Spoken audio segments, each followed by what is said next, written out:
In this episode of Trekking Through Compliance, we take up Amok Time.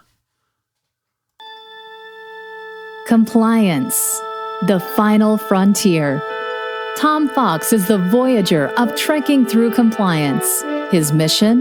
To explore the original series and seek out and share what it can teach you about compliance.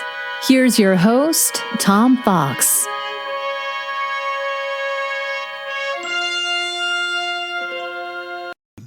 In this episode of Trekking Through Compliance, we consider the episode Amok Time, which aired on September 15th, 1967, occurred on stardate 3372.7. Story synopsis. McCoy noticed that Spock is growing restless and irritable and that he has also stopped eating.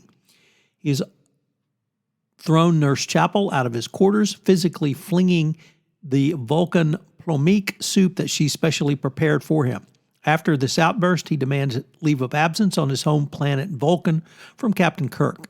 Kirk is baffled by Spock's behavior, but has no choice but to divert to Vulcan. However, a priority message forces him to change course back to Altar 6 in order to be on time for the President's new coronation. As soon as he leaves the bridge, Spock orders the course changed back to Vulcan. Kirk orders Spock to sickbay, where Bones examines him and finds that if he is not brought to Vulcan within 8 days, he will die due to extreme stress produced by chemicals being pumped through his body.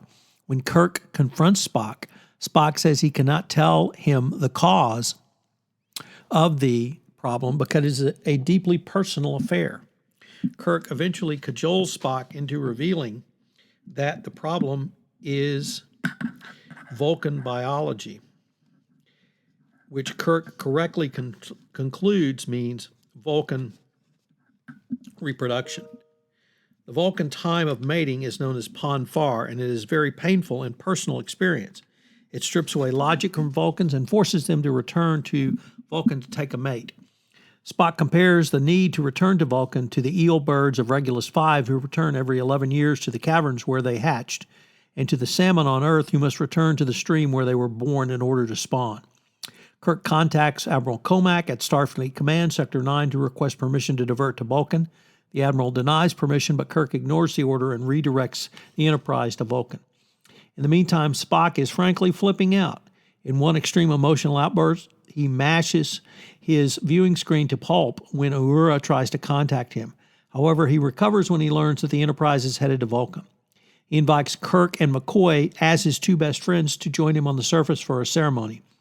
On Vulcan, Spock prepares for his Kun Utal Ifi, or marriage or challenge ceremony, with T'Pring, to whom he has been betrothed by their parents when they were both 7 years of age. Kirk and Spock comment how hot Vulcan is, and Kirk, who evidently is no physicist, says that this is because Vulcan's atmosphere is thinner than that of Earth. The master of ceremonies is T'Pau, the only person to have ever turned down a seat on the Federation Council. As the ceremony begins, T'Pring rejects Spock and challenges him, Caliphie, to battle with her champion, whom she names as Kirk. This upsets her lover Stan and pains Spock. After learning that another champion will be chosen if Kirk declines the challenge, Kirk accepts battle with Spock, not realizing it is a fight to the death. Before Spock can kill Kirk with a lirpa, a rod with a blade on one side and a mallet on the other, Bones steps in and gives Kirk a shot supposed to be a triox compound, which will accommodate him to the Vulcan climate and temperature. Instead, Bones actually injects him with a neuroparalyzer, which simulates death. When Kirk conks out, McCoy pronounces him dead and contacts the Enterprise to beam the two of them up. Spock confronts T'Pring, and she explains that she is in love with Stan. By choosing Kirk as her champion, she is guaranteed a desirable outcome. If Kirk won, he would not want her, and she would have Stan, together with Spock's name and property. If Spock won, he would not take her for daring to challenge him, and furthermore, he would be tried by Starfleet and then incarcerated.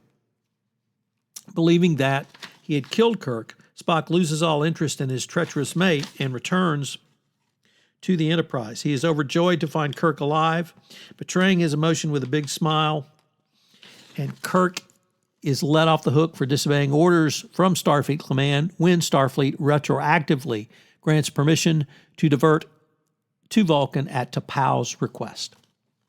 So what are some of the fun facts from this episode? Well, this is the first episode of Season 2, so we are into Season 2 of the original series, although at that time it was simply called Star Trek. This was the first Star Trek to feature any Vulcan characters other than Spock. This episode introduced several important elements of Vulcan culture. Besides establishing the concept upon Farr, it marked the first use of the salute by T'Pau and the words "live long and prosper" by Spock. It established a trend among all female Vulcans to have a name beginning with a T and an apostrophe. This episode had many, many firsts. It's the first episode to feature Ensign Pavel Chekhov, Walter Koenig, as the ship's navigator. It's also the first episode to list DeForest Kelley as Dr. McCoy in the opening credits. It's the first episode broadcast in the series' second season time slot, 8:30 p.m. on Friday night, a prime time slot. It's the first episode to use the Vulcan salute, and it introduces, for the first time, the concept of upon Farr.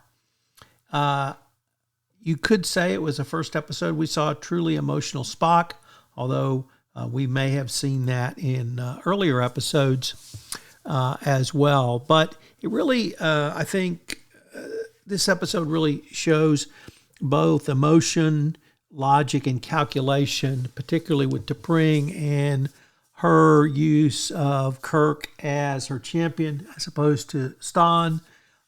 This story is picked up eventually by Star Trek Discovery in 2022.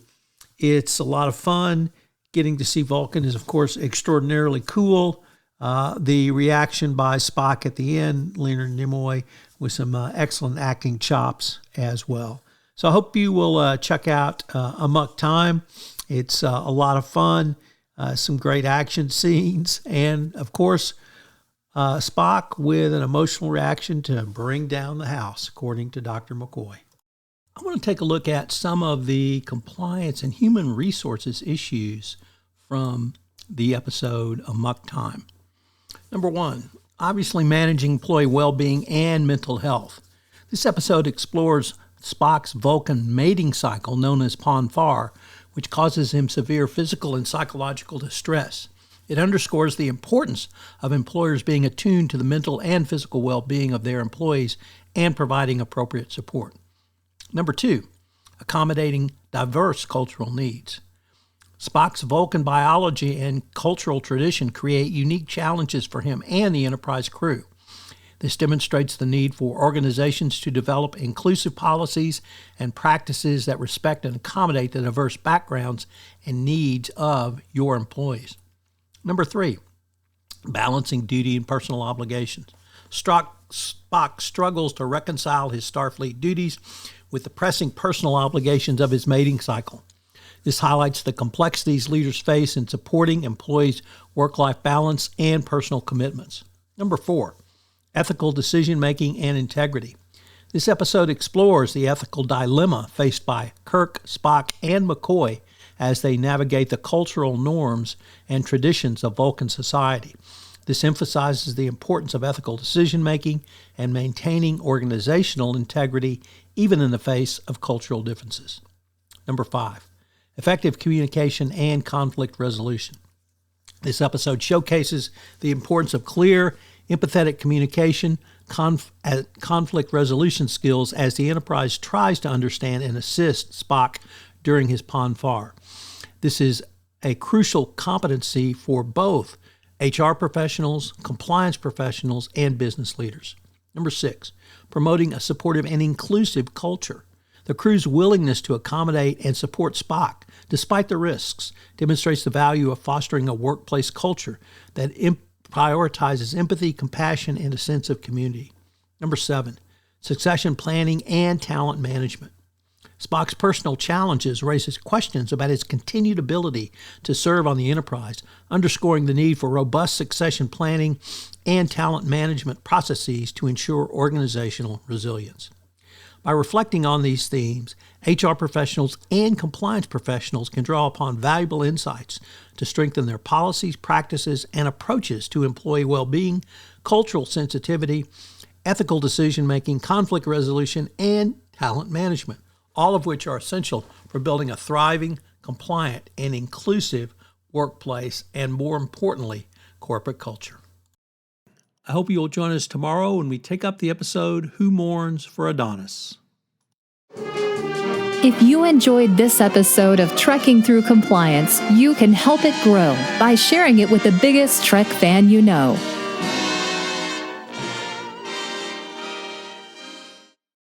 This podcast is a part of the C-Suite Radio Network.